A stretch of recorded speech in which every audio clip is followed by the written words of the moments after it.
Баршаңызға қайырлы күн.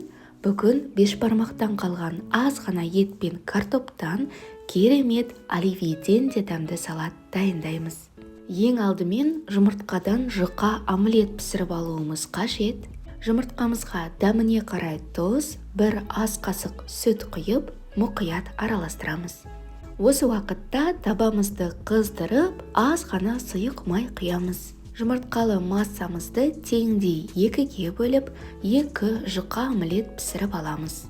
Табамыз қызған соң ең баяу отқа қоямыз, бетін жауып 2 минуттай пісіреміз. Омлеттің бір ғана бетін пісірдік, сонда омлетіміз барынша нәзік болып, оңай оралады.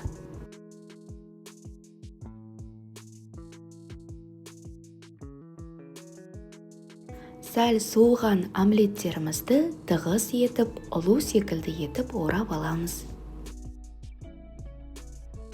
Келесі кезекте етімізді майдалап 4 бұрышты етіп кесіп аламыз. Бұл жерде менде небәрі 160 грамм піскен ет. Толық рецепті барлық грамдарын видеоның астындағы сипаттама бөліміне жазып кетемін. Құрметті менің алтындай көрермендерім, осындай өзіміздің қазақ тіліміздегі видеоларды қолдап, тегін лайктарыңызды аямай басып, кез келген пікір қалдырыңыз. Әрбір пікір, әрбір лүпіл каналдың дамуына әсерін тигізеді. Ал жаңа көрермен болсаңыз, подписаться батырмасын басып, каналға тіркеліп алыңыз. Туралған етімізді әзірше бөлек ыдысқа орналастырамыз. Енді тұздалған қиярды майдалап 4 бұрышты етіп тураймыз. Қаласаңыз, ірі үккіштен өткізсеңіз болады. Туралған қиярымызды да әзірше бөлек ыдысқа алып қоямыз. Бір үлкен картопты осындай ірі үккіштен өткізіп аламыз. Салатымызды жинауға кірісеміз, осындай дөңгелек ашылатын форманы қолданамын. Диаметрі 15 см. Ең бірінші етіп, үккіштен өткізілген картоптың жартысын орналастырамыз. Салатымыз формасын жақсы ұстау үшін қасықтың көмегімен картопты тығыздап шығамыз. Үстінен аз ғана тұз себелейміз, майонез қосамыз.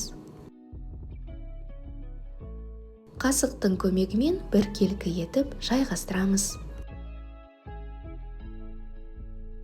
Келесі қабат ретінде майдалап туралған етімізді орналастырамыз.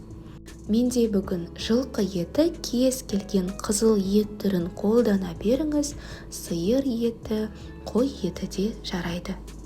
Келесі қабат майдалап туралған, тұздалған қияр. Қиярдан кейін мол етіп майонез жағамыз. Келесі қабат көк ас бұршақ. Қаласаңыз, қабаттардың бірі ретінде шампиньон саңырауқұлақтарын пиязбен бірге қуырып қоссаңыз болады, салат одан сайын ерекше бола түседі. Көк ас бұршақтан кейін тағы да майонез қабаты болады. Кейін барлық қабаттарды қайталаймыз. Қалған картопты орналастырамыз, аз ғана тұз себелейміз, майонез жағамыз. Видео ұнаса, пайдалы болса, лайктарыңызды аямай басып, каналға тіркеліңіз, пікір жазуды да ұмытпаңыз. Картоптан кейін қалған етімізді орналастырамыз. Қалған тұздалған қиярды орналастырамыз. Майонез қабаты және де көк ас бұршақ қабаты.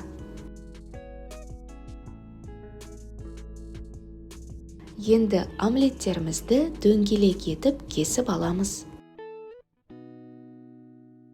Салатымыздың бетіне әдемі етіп, тығыз етіп орналастырамыз. Келе жатқан 2024 жыл ұлу жылы, сол себепті бұл салатты жаңа жылдық салат ретінде дастарханға ұсынып, ұлу салаты деп те атасаңыз болады. Дөңгелек форманы шешпес бұрын салатты кем дегенде 2-3 сағатқа тоңазытқышқа жіберу керек. Мен асығып бірден шешіп алдым, сонда да формасын жақсы ұстады. Бұл салатты 7 жылдан бері оливьенің орнына дайындап келе жатырмын. Міндетті түрде дайындап көріңіздер, дастархандарыңыз жақсылыққа жайылсын. Сіздермен болған салтанат жаңа видеоларда жүздескенше.